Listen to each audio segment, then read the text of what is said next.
Welcome to By-The-Bywater, a podcast on the Megaphonic Network. I'm Ned Raggett. I'm Oriana Schwint. I'm Jared Pekacek. And we're here to talk about all things J.R.R. Tolkien, his work, his inspirations and impact, creative interpretations in other media, languages, lore, rip-offs, parodies, anything we think is interesting. Thanks for joining us. Hello and welcome to the 24th episode of By-The-Bywater. Very glad to have you back. We're very glad to be back. We're all a little tired or sleepy or something. I don't know, we're just waking up to spring. I think that may be the way to talk about it. So, but we hope you are too. And it's been almost a year. Yeah. We know. Yeah. So, cross fingers for everybody. We repeat all our safety admonitions. We hope that if you haven't had a chance to get your vaccine yet for any number of understandable reasons, that within the next few weeks that no longer becomes an issue. I've been lucky enough to get mine. My parents have their second shots now. My sister just got her first shot. We're doing well. How about you guys? Do you have any idea where you and family members are on the schedule for this thing? No. None? I don't. My sister is a doctor, so she got both of her shots a couple months ago.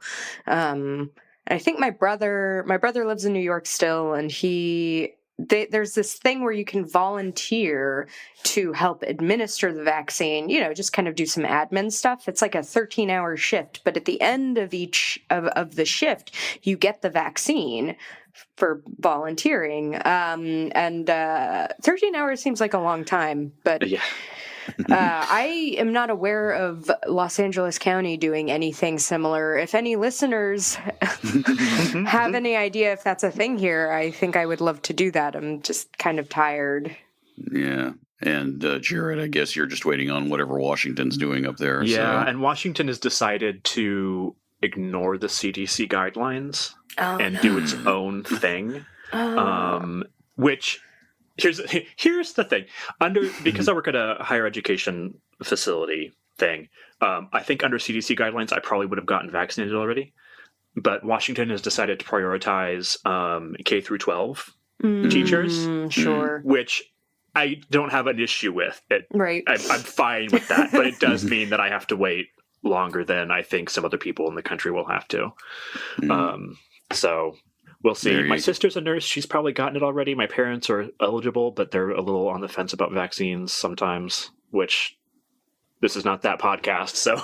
Yeah, exactly. We won't get too far afield here. We'll just simply say we hope you're staying well. We hope keep being healthy, and just when you get your chance to get it. And we'll leave it at that. So that for the good of us all. I mean, we have not really minded living like dwarves one way or another for the past year here and just hiding away from everything. But So anyway, but and again, yes, not this podcast, and we've gone on long enough with this intro. So let's move on to things. Let's move on to our sort of news, I guess. So Jared, please, by all means, explain the news.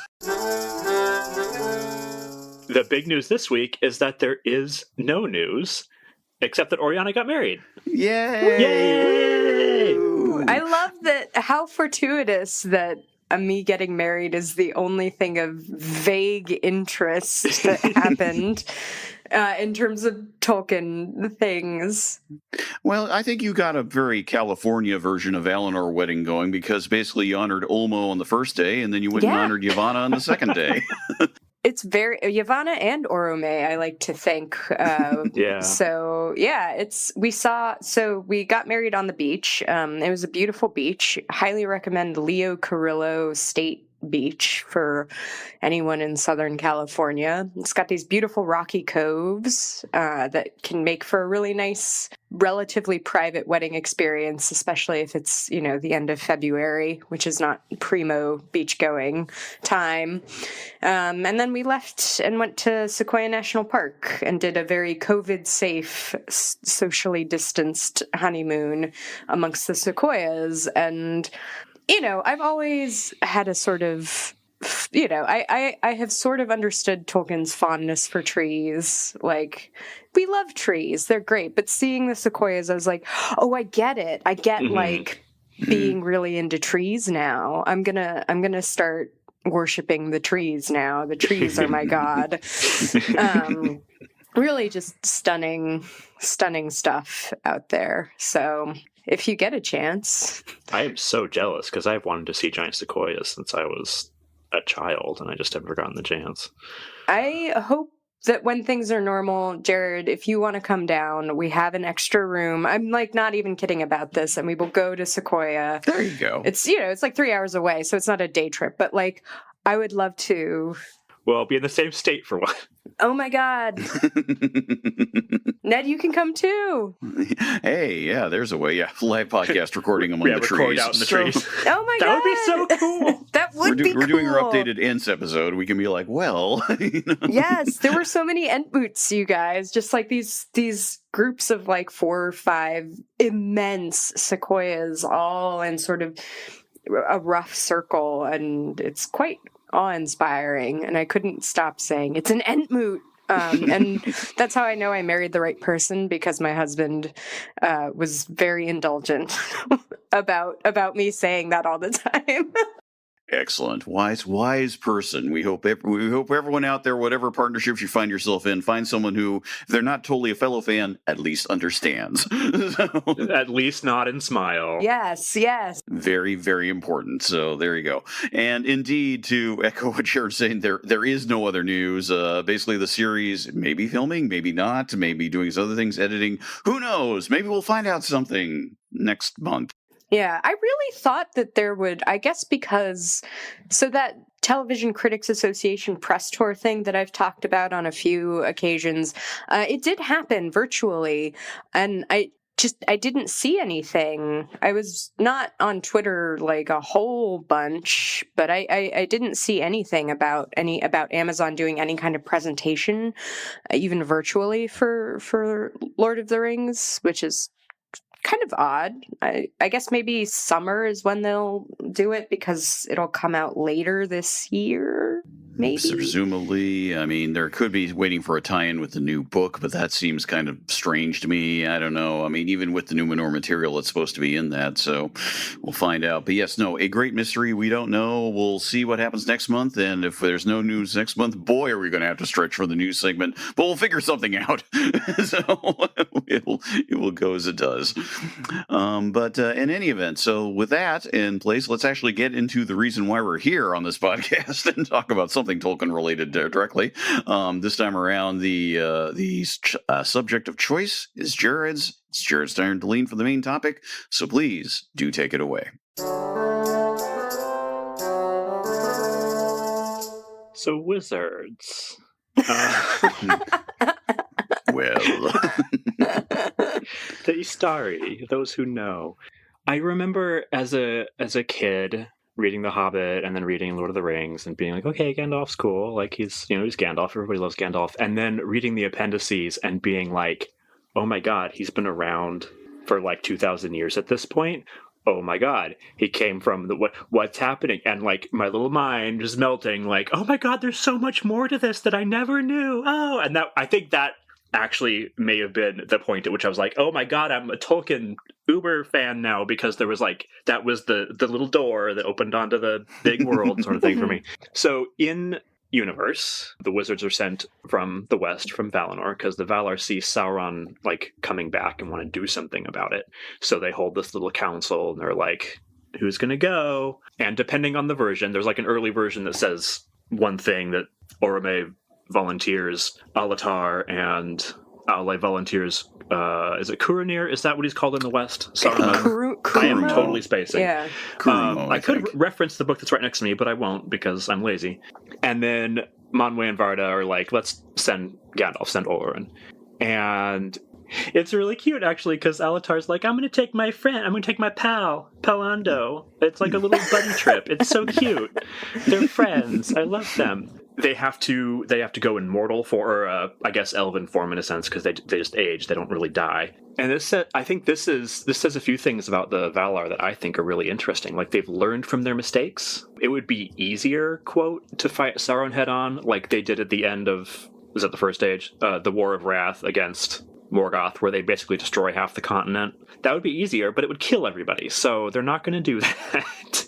And they regret it seems, kind of like appearing to the Eldar as gods, and like bringing them back to Valinor and gathering them all in one place. They feel like maybe they should have been a little more present in Middle-earth and fixed some things while they were there rather than just hiding, which was like another easy way out that they're not taking this time. And it also says to me that divinity in the Legendarium has just as much to learn as mortals do. And they are committed to learning it. That's the biggest... Like the Valar are maturing. They have committed to being better. They're not just going to wallow in their own shame and misery, and they're going to fix what they can do. Like, you could see it as them trying to atone for their mistakes in the other days. Like, Aule, like, did he not see Sauron? Does he feel guilty for not catching Sauron's rebellion early and fixing it? They're trying to do what they can do. So the wizards have to be incarnated then for a few reasons. So that their power is limited. They can't, like, blast entire regions to deal with orcs or whatever, and so that they can appear humble and act as like guides and teachers and like motivational speakers, anything but rulers, anything but people with power. And obviously incarnation is involved because this is a very, very Catholic author we're dealing with. Yes. So there's, the wizards are a lot more like saints or angels than they are like, fantasy wizards, which I think is a really interesting way to do it. And I think not that I don't like the way other fantasy does it, where it's just like people who can learn magic and it's cool, but this way of doing it, this very, very weird way of doing it right at the outset of high fantasy is really cool to me. And speaking of their powers, they're like saint-like miraculous powers. It just means Istari just means those who know. They're, wizards. They're there to act as resources. They're repositories of knowledge. They inspire, again, they motivate. Their role is not to have power, but the temptation is there because they are incarnated. There's this passage about them running the risk of like falling into the trap of forgetting the good in the process of seeking the means to attain it, which obviously it's Sauron's desire for power that turns into a villain, and Gandalf, who consistently rejects it and befriends people who don't have it, like the hobbits. He's the wizard who survives. He's the one who fulfills his mission. Like, as we know, Saruman dies and is rejected by Valinor and like dissolves into mist or whatever. Gandalf gets to go home. The remaining wizards, I think, are where the questions and the like weird, like fun interstitial stuff is, like about authorial intent, what he thought of his own work, and the roles of the wizards themselves. Like in the first version, let me back up a second. Tolkien says in a few places that only one wizard actually succeeded in his mission, and it was Gandalf, and the others all fell away in some sense. In those first versions, like Radagast goes astray by caring too much about birds and whatever. Like, he stops being interested in people. He fails because he just cares too much about Middle Earth and not the people of it.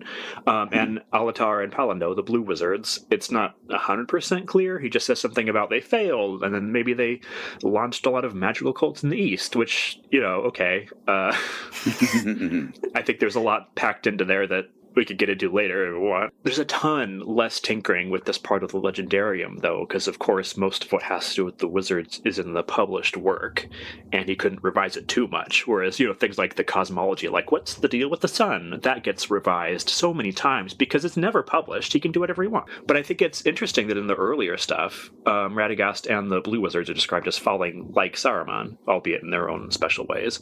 And then later he changes his mind. In the later versions, Radagast was all along pursuing Yavanna's goals, something having to do with nature itself. Like, he never fell, he was just doing something different. And then the blue wizards went to the east and did so much good there that Sauron met Gondor with significantly reduced force. So I think my launchpad for discussion just right here is, which version do you prefer? Do you prefer the one where they failed and only one was like worthy of going back home? Or do you prefer one where actually it kind of all worked out? That's a really good question to start with, actually. I mean, I can... Which one do you prefer while we think about? Well, I'm going to be very aggravating and say I like them both for different reasons. Fair. Because I really like the idea both of like Radagast getting to Middle-earth and being like, oh, you know what's awesome? Rabbits. And then like that's all he cares about, and that's why he fails. But I also really like the version where Yavanna is like, no, Sauron is screwing up nature. We need somebody to take care of that. And that's why she sends Radagast. And I also like the blue wizards just going off and just failing because they, were reaching for powers outside their grasp in the same way as Saruman, and just did it in a very different way. Not political power the way Saruman has, but like religious, cultural power.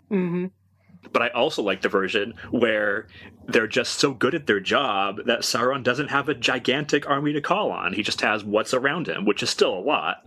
But I don't know. I think they both work for different purposes, and it depends, I guess, on what kind of story you want to be told to you. Yeah, I have to think about that still some more, even with that very good explanation there, because, yeah, it's a little hard. It's sort of, what's the word here? Well, something leapt out at me kind of related to that was in rereading the chapter on the Istari and Unfinished Tales, was the note that Tolkien gave talking about how the wizards, like the details of the wizards, specifically and specifically the two unnamed ones, or not really named ones, Alatar and Palando, are kind of like the only things not really explained, as he said, in text. The only other thing closer to it being the cats of Queen Bruthiel, which is, of course, is a wonderful little anecdote on its own. And we talked about that in a bit in our magic episode the other year. And so I think that it's a classic Tolkien lacuna. It's sort of like we can be anything. And again, it doesn't have to be addressed. One thing, well, there was something I was going to bring up. I think it can be brought up a bit later in this discussion. I think in terms of the question as you're asking, if it's just Gandalf, that sort of almost makes it seem like, I don't want to say it makes the Valar and the Maiar seem terrible all around, but it seems just like, boy, you got lucky with that one guy, didn't you? And all that. So, and in some respects, I almost resist ironically, I resist a hero narrative in this case, precisely because it doesn't really match with the whole idea of, it's a good question. Who is the hero of Lord of the Rings? I don't really know. I don't think there is one, No. And I think and Gandalf may be a prime mover, but is not the sole source of it. So again, I think sort of overburdening him with that is kind of a bit much. On the other hand, the idea that everyone was working in their own ways except for Saruman, who screws up, I like it. But there's something missing there that I can't quite put my finger on. I don't quite know how to phrase it myself. I think it's an interesting idea, and it's a great example of Tolkien sort of like rethinking how things can play out. But I'm not too sure why it doesn't quite click for me, even though I can sort of see, as you described, why it could work. So yeah, kind of like you, I kind of fall in the middle. I'm not too sure. I'm not too sure how or where it is. It seems like they could both almost happen simultaneously, even though, of course, they can't by your formulation. So it makes it sort of hard to nail down. I almost kind of wonder if the version where everybody except Saruman is basically doing what they were told it kind of falls into classic criticism that people have of Tolkien, which is not entirely true of the published work anyway, where like it's so evenly split into good and evil, and the good people are all incorruptible and good, and the bad people are all just bad. Like in the version where everybody except one does their job, then it's like, really, are you that is the like everybody is pure and stays pure kind of thing that people think Tolkien is. It does also feel, the first one where everyone except Gandalf fails feels a bit more Catholic. Like all of you, none of you are free of sin. Like all, because they are incarnate, because they have the forms of fallible beings, they are that much more susceptible to failure, to temptation, and it does kind of fit a little bit better thematically, I think. Frodo fails. I think that's something that people often overlook in criticisms, is the extent to which people fail miserably at almost everything they do, which again feels very Catholic to me. That's a whole other thing that I wanted to bring up too, is that how fallible the wizards really are. Yeah. Even Gandalf, who is in the Unfinished Tales backstory, he's genuinely the best of them. Yeah. But he's also the most humble, which also makes him the best, because he just doesn't know everything. He's tempted by things. The ring is a temptation to him that's so great that he has to be like, I'm not even going to touch it. Like you gotta hang on to it, because that would be really bad if I had it.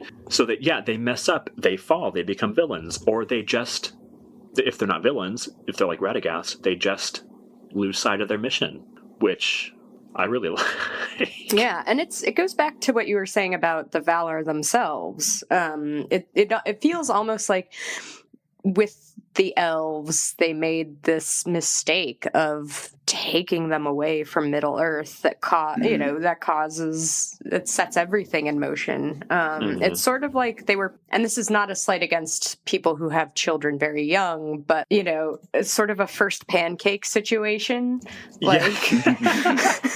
where you get better and better at making pancakes as you go along, but you are still gonna, kind of, that one side's a little too brown.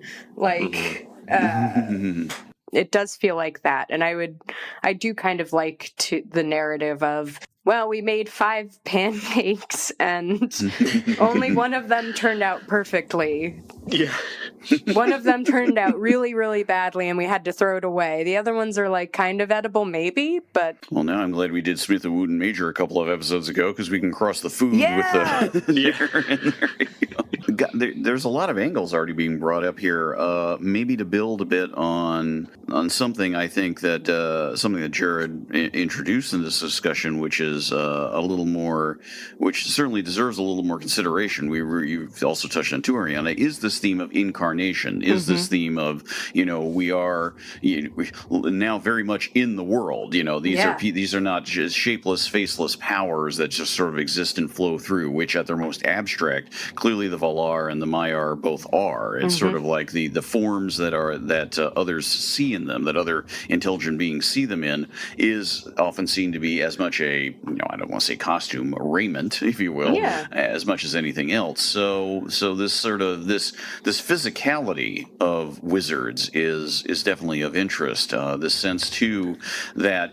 And this is talked about in the essay, in the extended note that Tolkien wrote on the Istari, the idea that by being incarnate, they forget. They don't quite remember Valinor as they did. They know where they were from, but they have forgotten the full details of who they are and what they are and what they do. Yeah, it's more like a dream.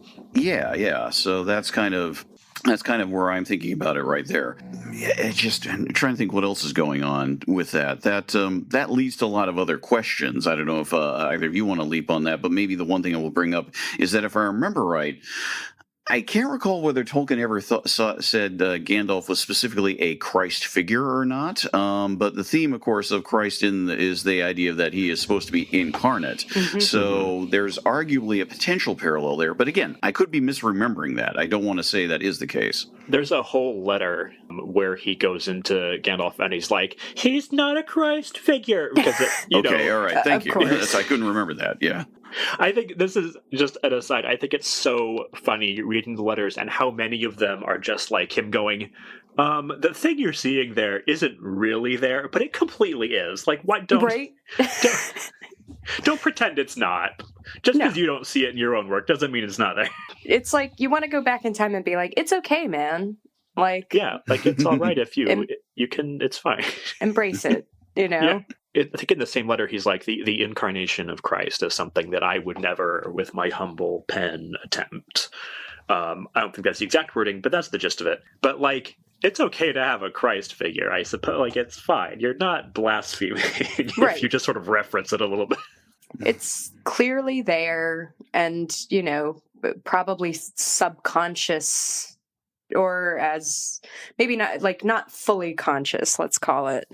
And that's all right, man, Well, that same letter is also interesting because he's got part of what he goes into there, which ties back into the fallibility of wizards thing, is that Gandalf dying is sort of the ultimate humiliation in a sense. It's the ultimate expression of his humility because he's admitting that this is as far as he can go. He's not gonna like reveal his full like angelic might or whatever to defeat the Balrog or anything like that. He's just like, this is what has to be done, and I'm going to do it, even though it means something worse may happen later. I'm admitting that that I may have failed here, and that's part of why he gets sent back, is because he's able to admit that he's wrong. Yeah, where Saruman is not able to admit that at all. When you see Saruman at the end of Return of the King, his whole thing is blaming everybody else for his mistakes, which Gandalf never does.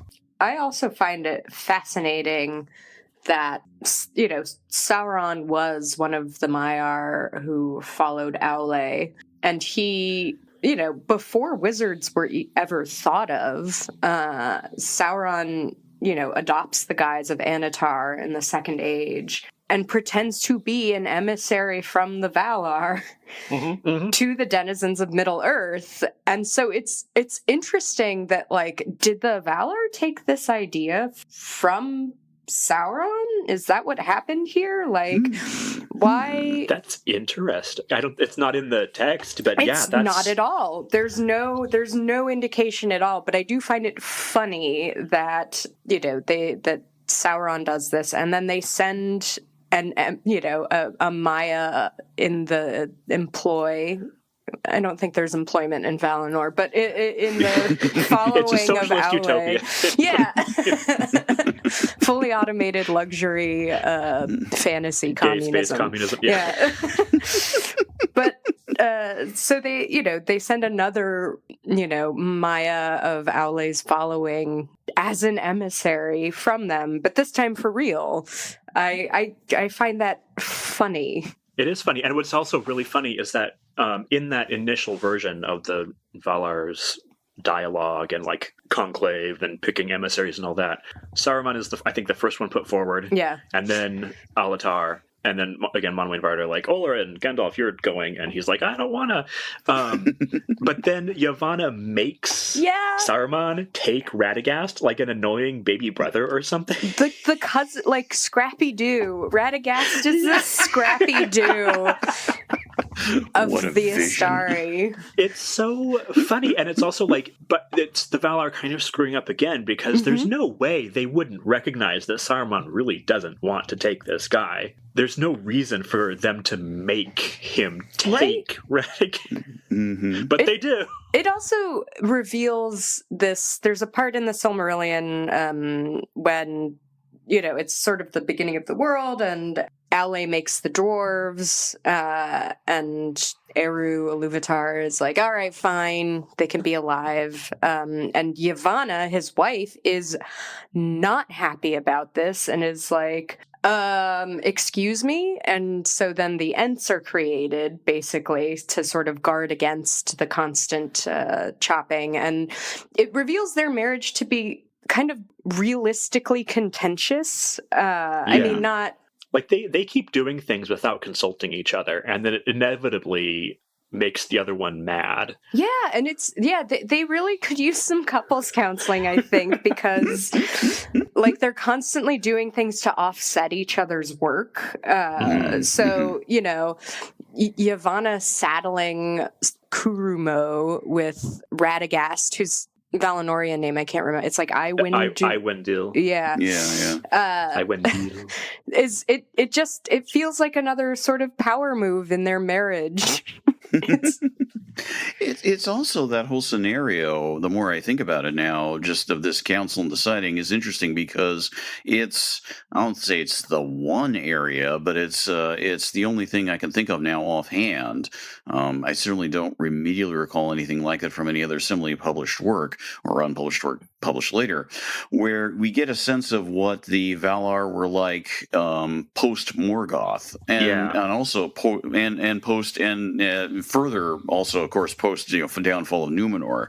Up until that point, we do get a sense of the Valar as a variety of certain personalities, how dynamics can work between them and all that. But it's almost sort of like with the departure of Morgoth, everything sort of smooths out. You don't hear about them much anymore. They're just simply sort of an amorphous powers in the West. So it's almost kind of a little bit of an tiny intrusion in the earlier forms of the mythology, these differences that came up sort of show that they're still sort of there, as opposed to just everyone sort of chilling in Valinor. It's sort of like, it's not like they just sort of went, well, great, we took care of that. Now we can relax. Handshakes all around. Yeah, so it shows that there was more than one decision going on there beyond simply them all deciding under Manwë's command when Ar-Pharazôn lands. It's like, okay, we're turning it over to Eru now for the moment, and things like that. So, which is the only other major action really that the Valar do in all that time. Something to throw out there. There were a couple things, but I think we need to sort of, we've been talking grandly about the Istari, but we might want to sort of pull back a bit and kind of focus on, quite obviously, sort of the main character, although really he deserves an episode on his own, and that is, of course, Gandalf. And really, the thing that sort of strikes me in thinking about this just now, and I should have done some rereading on this beforehand, is where we first get him in the Middle-earth stories, which of course is The Hobbit, and which of course is meant to be just its own little standalone story of, just The Hobbit and things happening. And the reason why that's interesting is that I had forgotten, of course, until or hadn't fully realized until the history of the Hobbit books came out about a decade back or plus, about how the whole subplots of the Necromancer, who turns out to be Sauron, and all that was there pretty much from the beginning. It was already there, and so the idea that Gandalf was an opponent on that front, and how far Tolkien had thought about Gandalf being a Maya at that point is a bit up in the air, but it was already there. But I think the thing really to sort of think about is that for all that, again, we have this sort of retrofitted construction about what the Istari are and what everything is that initially Tolkien presents just simply this Gandalf the Wizard. As in, just another type of wizard. And, it's sort of like, the idea is that a reader in the late 30s would have been like, oh, okay, a wizard. Yeah, I know what those are.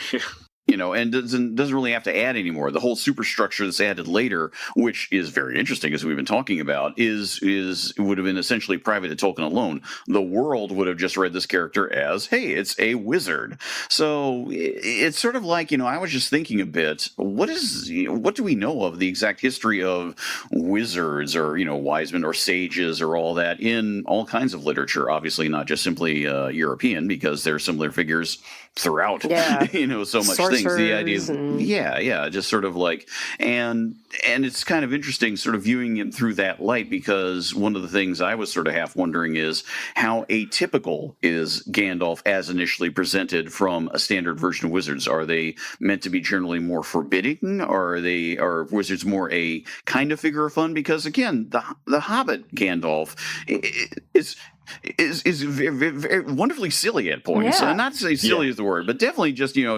sharp, quick humored, etc., things like that. And it's and at the same time being a powerful figure. It's just a very interesting portrayal of what would eventually happen later. And so it's like, I think sort of remembering kind of where that comes from. I think the only thing I can add maybe is that Tolkien, at least retrospectively, thought, well, this is how Bilbo sees Gandalf, as just this sort of like, he presents to the hobbits. He shoots off fireworks and things like that, as opposed to what we would now know him to be. But I think it's just one of those things that, again, in the historical moment, how would an audience have sort of reacted to the idea of a wizard in that point when in the 30s? Well, I mean, there's two sort of traditions, I use the term loosely here, of magician type figures that I can think of.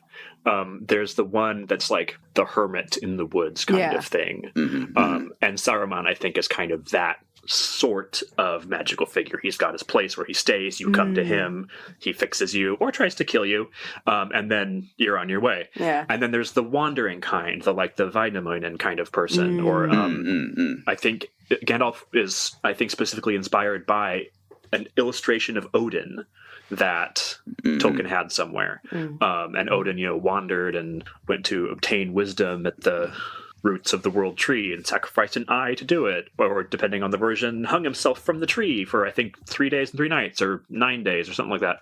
I'm not up on my Norse mythology, so... but I know he sacrificed something at the tree to obtain wisdom, and that's where Gandalf comes from, is the one that's like the wandering healer, the wandering conjurer.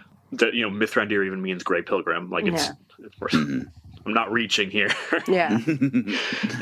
So I think it's just in The Hobbit, he slots neatly into that kind of like almost like a trickster figure, but not really. Just the guy who's he pops up sometimes in a story and does a magic and then leaves, and that's Gandalf there. And then later, of course, in Lord of the Rings, he becomes completely different. But right.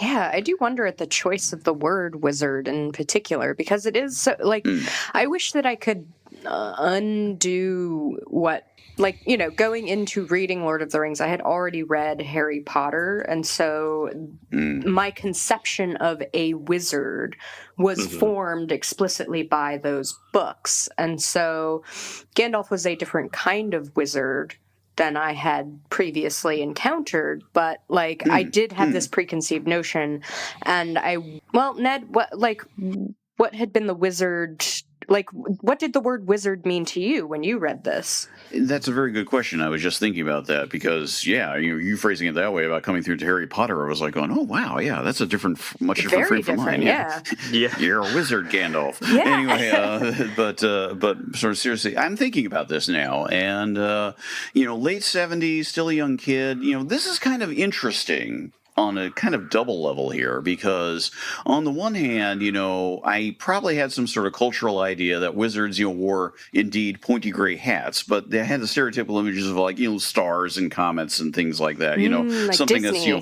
that's, something far more generic. And I'm sure I seen, for instance, The Sorcerer's Apprentice, the famous, speaking of Disney, because that is a very powerful, commanding figure and very, very distinct. No hat on that one. So, Mickey has a hat, but that guy does not. At least I don't recall it. I mean, well, actually, wait a minute. The hat is kind of the source of power, isn't it? I seem to remember now. Yeah. So there is a hat. Excuse me.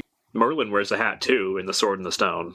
Right, yeah, there was that. I hadn't seen Sword in the Stone, and Merlin is another classic origin figure in terms of a magical, sort of person advising the kingdom or keeping an eye on things. Obviously, a certain different route there. So the other wizard that you could say I learned about at that time would have been Obi-Wan Kenobi. Because again, Star Wars kicks in around that time, and it's something that it was interesting. It's very interesting reading back in some of the at the moment criticism, you could say, of the late 70s to Star Wars and the phenomenon and all that, where someone like where the character of Obi-Wan Kenobi is described, certainly he's a Jedi Knight, OA Knight, and Old Knight and all that, but there are often comments about him being some sort of space wizard, that wizard's just a crazy old man. Yeah, exactly. Yeah, there you go. Yeah, it's just straight from the script. Yeah, straight from the Bantha's mouth. I wish our listeners could see Jared's face. What he's making. That was I should have gone for a screen cap there. That was amazing. Like, oh my. That's the real doodle for this recording session. Don't want to know. So yes. So thank you for the prompt. but yeah. So you put it all together, and it's this mix of this stew of things. And there's one other element too that I'm not going to bring up right now, but I will bring up later, as a lot later, as I will explain, that sort of goes into that. But yeah, so the idea is that it's always a male figure, this wizard distinct from witch. I don't get a sense of them being equivalent. Hey, that's something to bring up too. Yeah. And it's always some sort of old gray bearded dude. And in some sort of robes. There's always a staff. There's some sort of hat usually and all that. And sometimes they're sort of wonky and sort of, well, hey, how are you? And sometimes they're not. Another figure. I think the first cinematic classical live action wizard I would have seen in any shape or form would have been the character. I cannot remember the character's name, but the role that Ralph Richardson played in the early 80s film Dragon Slayer, who is which regardless of the ups and downs of that film, is nonetheless is a good riff on a very sort of classically European style, what a wizard is supposed to look like in terms of European folktales, mythology, etc., things like that. So yeah, I mean that would kind of be where I would be thinking about framing Gandalf in particular. In that, in response to that question, as opposed to what you were going through, Oriana. Yeah, I do wonder the extent to which the character design of Merlin in the Disney Sword in the Stone movie, which now that you bring it up, I did see that before reading Harry Potter. Good catch. I wonder the extent to which that character design was in fact influenced by Gandalf, or. I would say probably not a ton, if at all, because I think the book, The Sword and the Stone, predates. I think came out before Lord of the Rings. Okay. And in the book, he's described as having a hat and the robes. Right. And also he's covered in bird crap, which is just an aside that I like. That's a fun Merlin detail. Yep. But yeah, oddly enough, an element used for Radagast in Jackson's version of The Hobbit. So, God, I freaking hate that version of Radagast. Awful. Ooh, we need to talk about adaptation versions of the wizards in a second. Yes. But yeah, to just finish with Merlin really fast. Yeah, he's got a very stereotypical wizard thing right from the start that Disney then carries forward. And he doesn't really resemble Gandalf that much, but there's very clear, like, connective tissue between them. I will just quickly throw in that the original publication of The Sword in the Stone was 1938, right around Hobbit. So right around Hobbit time. So, like, not close enough so that, like, one did not influence the other. other. They were both in the works. Yeah. Popularizing. I'm thinking of other later wizards, but again, they're all sort of like after those two, so it's a different sort of scenario there. Well, gosh, I mean, you brought up adaptations, Jared. Let's leap into it. Where do you want to go with that? We might as well. They, for a new generation of readers, they've really shaped what people think of. Yeah. When they think of Saruman and Gandalf and all that. And I have some specific issues with the Jackson movie. Festivus has come early this year. Yeah, let's air some grievances. Yes. First of all, the actors are great. Nothing against them. Yeah. I love them so much. Yeah. But because the movies always go for drama rather than the sort of contemplative mood of the books, you get weird things like the wizard battle in Orthanc, which I freaking hate. Yeah. Or there's things like people will have complaints about Gandalf as a character that are specifically issues with his representation in the Jackson movies. Like, in the movies, he knows Saruman has a Palantir. So when Pippin picks it up, Gandalf is like, I'll take that. And in the books, Gandalf doesn't know what it is yet. No. So he doesn't caution Pippin, and then Pippin steals it and things go awry from there. In the movies, he knows from the beginning that Saruman has it, and then Gandalf ends up coming across as just like a jerk. Yeah. And, like, Gandalf can be a jerk in the books. He can? In a very, but he's usually in a funny way, though. In a funny way, but also he's super careful to inform people of danger. Yeah. He's always concerned that somebody's going to hurt themselves. He's like everybody's mom. Mm-hmm. But in the movies, he doesn't do that. He's a lot more reckless and aggressive and everything. I mean, he's kind of a jerk in the books and all that, but it loses some of the wisdom. He can be a little quick and irritable in the books, but he just kind of comes across as a fool sometimes just because of adaptation, which whatever. I mean, one of the things I think that is, I understand why it was missed, why it was left out of Jackson's adaptation, is the part when the hobbits get to Bree and they don't know what's going on. We don't get the letter. Yeah. We don't get that letter that Gandalf leaves. And arguably any character can leave a letter, but I like it because it's an interesting, letters can be reductions or presentations of a personality, even if Tolkien wasn't thinking about that. And the great thing about the letter is that you do get a sense of this wonderfully mixed bag of a personality. Yeah. At once he's dropping lore. At the other hand, he's doing the hilarious things of all the extended PS, PPS, PBS. I love that. That is so funny. I mean, that's just a great random bit of humor where he's dashing out going like, oh yeah, one last thing, and it's that kind of, it is that kind of humanity may not be the word, because again, I think you brought up an interesting point, Jared, is sort of like, oh yeah, could they be more like the Eldar? That's a good question. I never really thought about that before, but this sense of, incarnation as an intelligent speaking being of some sort, who can communicate by certain language and written language as well. But not to extend that forever, but the point is that you do get a sense of, unlike Saruman, who is sent to be either essentially this forbidding distant figure who we only encounter directly after everything's gone wrong for him, and then everything after that is sort of him basically playing his last card. So we only hear about what Saruman is like. We don't actually see it. Another distinct difference from the way the movie presents it. And the thing too, sort of bring back not merely adaptation questions, but getting back to an earlier point about Radagast, who is after all the most cryptic character really of the bunch in terms of the three we see, because he's only mentioned briefly in The Hobbit, as opposed to what happened in the movie. Oh, God. And his appearance in, which again is secondhand, in Lord of the Rings, is actually just him sort of being a very quick, helpful messenger to Gandalf from Saruman, saying, "Hey, I was looking for you over here, by the way, and there's this thing, and I'm going to ride off now." It's just sort of like, hi, bye, and just, there's nothing more to that. And it is an interesting thing because it sort of seems to slightly go against Tolkien's own judgment that Radagast may have just simply been lost in the woods with the birds and the bees and things like that too much, and in fact was actually acting for the greater good, at least in this moment at that time. Although, of course, Saruman, pretty much says, that idiot, he did what I told him to. Yeah. So. Do we think that there was a reason other than padding the Hobbit material out into 3 overlong movies that Radagast played such a huge, why was Radagast in there so much, and why did they do that to him? I'm not going to say this question keeps me up at night, because I try not to think about the Hobbit movies at all, but why did they do, do we was that Peter Jackson attempting to go with the idea that Radagast had gotten truly lost in? I think, yeah. Maybe, I feel like the most charitable explanation is that Jackson wanted to give a sense of the White Council as a functioning group.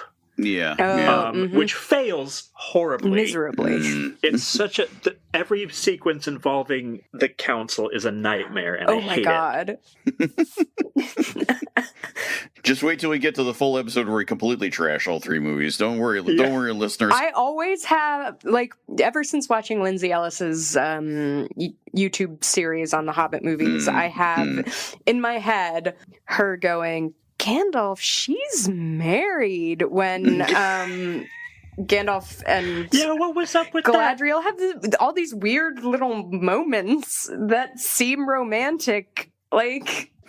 Anyway, yeah, very far afield. Take it back to Wizard. Yeah, back to Wizards. Although, Wizard, but yes, the Radagast thing is just the movies were supposed to be 2. It was supposed to be The Hobbit, and then a linking movie between that and the Lord of the Rings trilogy. And I feel like if you're going to do that, you might as well have the White Council attacking the Necromancer. I guess, but how do you make that look not silly? It just looked you don't. As you said, the Gandalf Saruman showdown on Orthanc is bad enough. And again, this is not the fault of the actors, and it's not even directed poorly or anything. All of the effects still hold up. It just doesn't feel right, given that these are men of the mind. It's very physical for something that is this is 2 old guys. Why is poor Christopher Lee? Can't get up these goddamn stairs, Peter. The White Council is just, there's a reason it's off screen in the books or off page. And that actually ties back into the whole point of the fight at Orthanc. That is something that I actually think is just kind of just interesting in the book, is that pretty much, when Saruman traps Gandalf and says, Gandalf tries to put up a fight, but he says, I knew my words were in vain. It's sort of like, that's it. And again, he does not provide, and neither does Tolkien provide, details about how these beings interact with each other, how one has the power over the other, even in a physically incarnate form. It's part of the interesting mystery of wizards, you could say. Yeah. And I like that plays out. And, another example of wizards and mystery could be, for instance, the cryptic figure that appears to Aragorn, in the book only, Aragorn, Legolas, and Gimli, when they're camped on the edge of Fangorn. Mm-hmm. Yeah. And I think it's really fascinating how it's sort of when they meet Gandalf the following day, it's hey, was that you? It's no, must have been, I guess it was Saruman. It's I guess, but that's never actually really fully nailed down. It's sort of sure. Why would Saruman be doing that? That's weird as hell, man. And why would he be ignoring him? I like it because it is just sort of strange and mysterious, and that's do not meddle in the affairs of wizards. That's an example right there, to quote a great line. There's more I could immediately say, but I mean, Jared, since you picked the topic, is there anything further you want to bring up next? Or we've been super macro about this whole thing so far, except for like specific complaints about the Hobbit movies, which we always have time for. I keep thinking of things like the way the wizards actually interact with the people around them, what their goals are, which is still kind of macro, but like everything that Gandalf does has at least 2 or 3 purposes involved. Like even something like the quest of Erebor is like he's helping the dwarves out because he can, but it also means he gets rid of the dragon. And I think it's a little kind of chilling, but also kind of cool that he's like, I'm going to be a nice guy, but there's also going to be this long-term goal in here, which is, I think, pretty cool. And I feel like he's the only wizard that's really doing that kind of thing, because Saruman's just like, I'm going to sit here in my tower and breed some horrible pets, and he doesn't have any goal anymore. He loses sight of the good as he's trying to accomplish it. And I think Gandalf is skirting perilously close to the line sometimes. I think Saruman's great sin is myopia. He becomes so fixated on the topic of the rings of power that's why he loses sight of the mission, is because he, becomes distracted by this shiny thing, basically. Because he's a Maya of oh my God. Hey. Oh, that is why. Oh. There's an idea, yeah. That was just a joke, but okay. I mean, it kind of makes sense. Like, he would be fascinated by the actual means used to produce them. Yeah. I'm sure. Oh, that totally makes so much more sense. Like, Speaking of the rings of power, it's super interesting to me that, I mean, if you only know this, if you've only seen the movies, which, again, is fine if you have, you don't necessarily know that Gandalf has a ring. I forget if it comes up in The Hobbit. I know it doesn't come up in Lord of the Rings. But he's got the third ring. He's got the Ring of Fire, which is given to him when he arrives in Middle-earth, because Círdan, the shipwright, who runs the Grey Havens, is like, you're awesome. You want this? It's not doing any good here. And it's supposed to be a secret, and then Saruman finds out somehow because he's good at finding out secrets, and then, like, starts to resent Gandalf from that moment on, because Gandalf has the Ring of Power that is super awesome, and Saruman wants to know about it, and so he's just like, he's eaten up with jealousy or envy over this trinket, and I think it helps contribute to his downfall, because he's not going to listen to Gandalf anymore, because Gandalf has the toy. Yeah, I think there's something. I would hesitate. I'm not making this as a claim. It's sort of like this is clearly what's going on. But I would say in terms of the contrast between Saruman and Gandalf, I think there's something very interesting about the fact, at some deeper, maybe more very subconscious level, I don't necessarily it's conscious at all, that someone like Tolkien, who after all in real life was a scholar in a place working with various old records. And arguably, that's kind of what Saruman is, much more than Gandalf. And I think that's interesting that if there's theoretically anybody vaguely close to Tolkien's sense of just sort of a relaxed self-image, it might be someone like Bilbo in the wider stories, and something sort of like a comfortable living and then just going out and just seeing the great wide world, or Frodo if you want to put it through to his World War I experiences. I wouldn't overread too much in that, but there you go. But in terms of like what Tolkien did as a job, he wasn't a Saruman figure, but he was working in a context that is much more Saruman seems like much more finds much more appropriate. Yes, I'll just sit here and study all this stuff that comes in and make my conclusions and take things there. Whereas Gandalf's out on the road. Gandalf's out there just sort of like doing field work. Right. Yeah. We never hear about it's not necessarily we see Saruman with a bunch of books of magic. That's sort of like implied, and the movie kind of like reads that more thoroughly. But you do get a sense that he's the one who studies all the deep lore, whereas Gandalf's more out there just learning as he goes and taking it all in, and everything's much more like he's that itinerant wanderer as Jared was talking about, as opposed to just being in a place. I think it's again, I wouldn't read too much into this, but I think it's an interesting contrast, in terms of what Tolkien himself was doing with his life and work. So just something to think about. Yeah, I also find it, there's a bit in the Istari chapter, and I'm trying to find it because I just read it, where it talks about how Círdan gives Gandalf Narya the third ring, and he does it so, it talks about spirits of fire and the destructive element of fire, but also that it can be used to kindle and warm. I've always liked that element of. I'm losing my train of thought. Anyway, I thought it was nice and cool. It is, and it ties into Gandalf as a character because he's going around kindling people's hearts. And it is interesting that he loses the battle to the spirit of pure fire. That can only destroy. And that actually brings up, I think, we're talking about sort of like went from macro to micro and focusing on how characters interact with each other. I think, we see, of course, Gandalf interacting with many figures throughout, where he's never really a point of view character. It's more like other people see him, how he interacts with others. Where there's with Wormtongue and with Theoden and things like that, and also to a degree in Rivendell.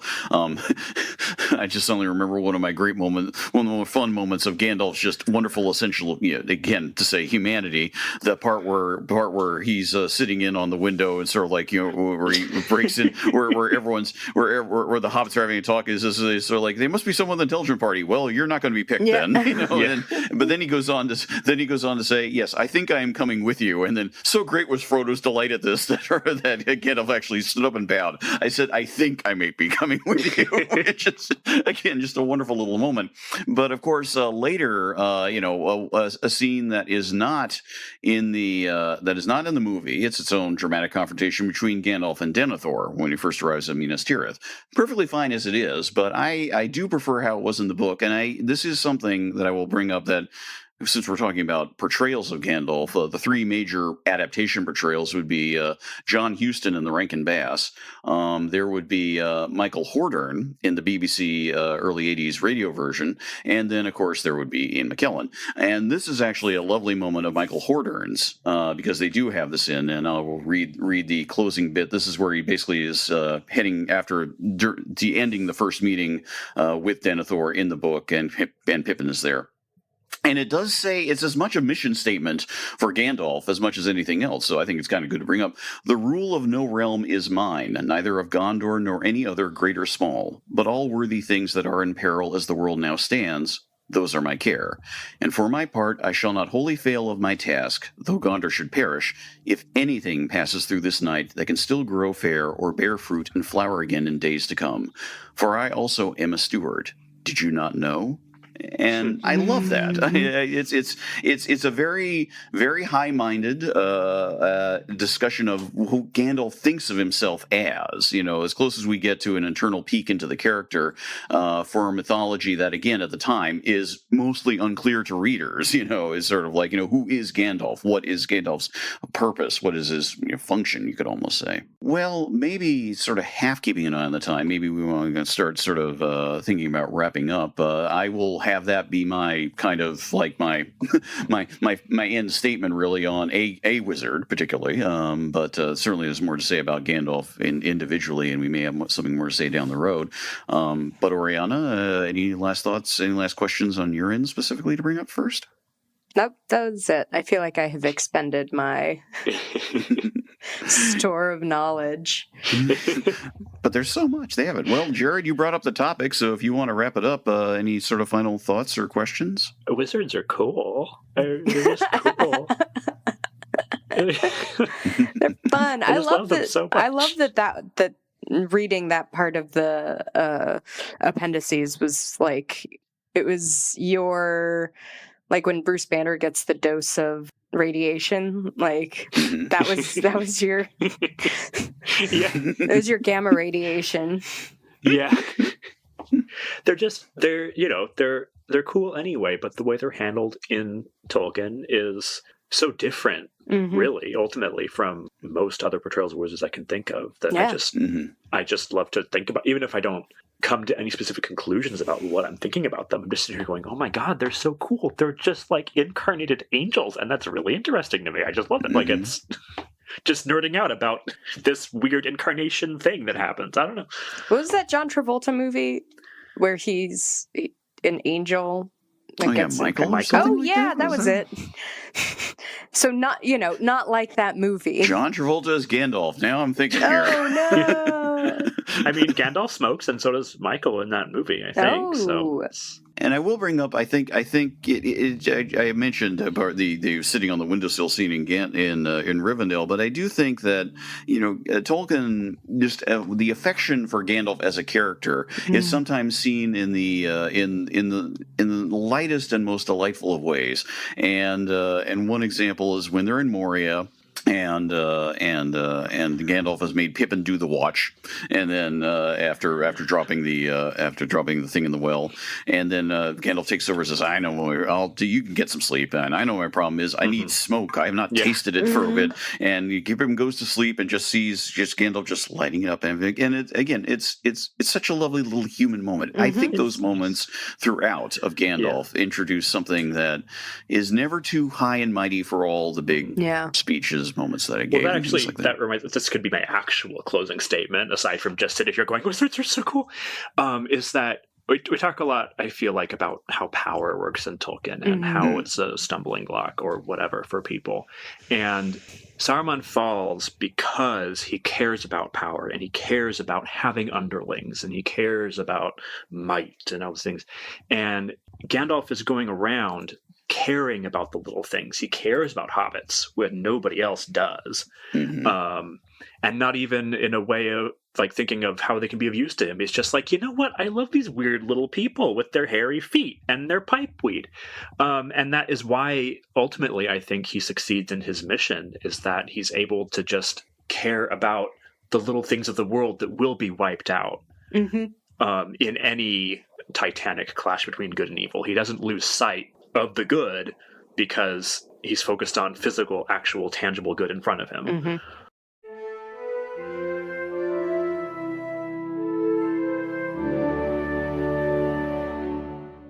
Okay. All right, everyone. For the next episode, the choice of topic has come back to me. And the next episode will be a bit of an anniversary in a sort of way. It'll be our 2 years anniversary with next month's episode. And will also be, as I'm giving you the count, will be our 25th episode. So a bit of a milestone to think about it that way. Now, last April Fools, I April, and turning in April Fools, I put Jared and Oriana through the Silver Carl duology.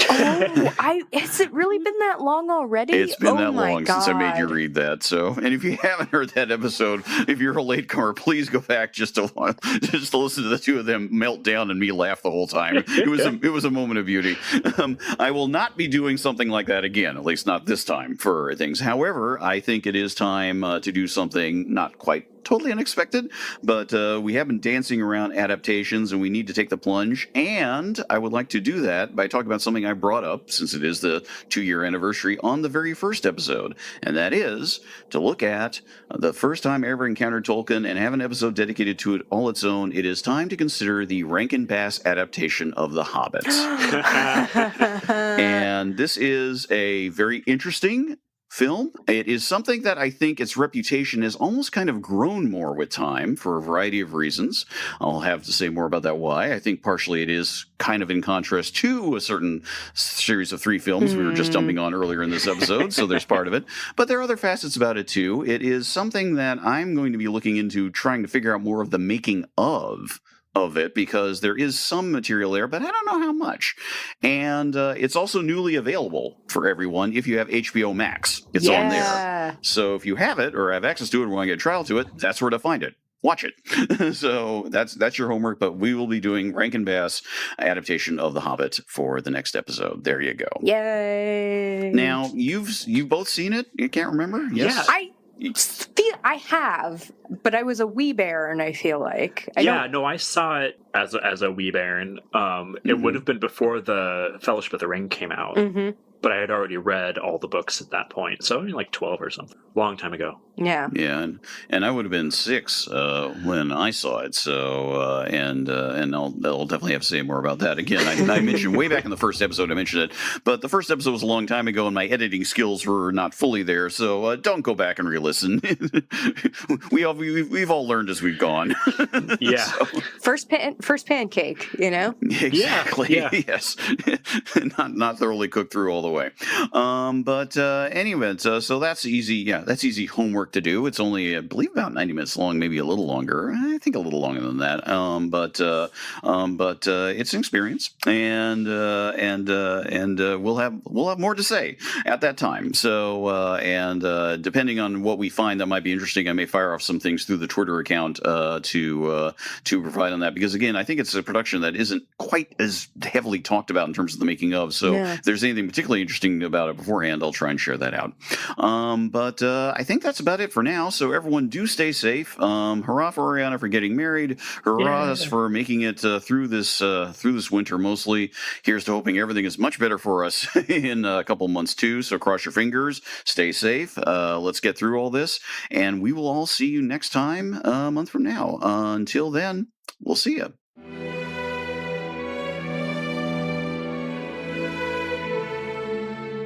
Thanks again for listening to this episode of By the Bywater. Please subscribe and rate us via your favorite podcast listening options. Episodes and show notes are at megaphonic.fm/bythebywater, all one word. You can also message us through here. Email us at bythebywater@megaphonic.fm, or follow us on Twitter at By-The-Bywater. You can also follow us individually on Twitter and ask questions there. I'm at Vandroid Helsing. I'm at Schwinter, SCHWINDTER. And I'm Ned Raggett, 2 G's, 2 T's. By the Bywater is a proud member of Megaphonic Podcast Network. Find all our fancy little shows at megaphonic.fm. We hope you join us again next time. Until then, Namarie.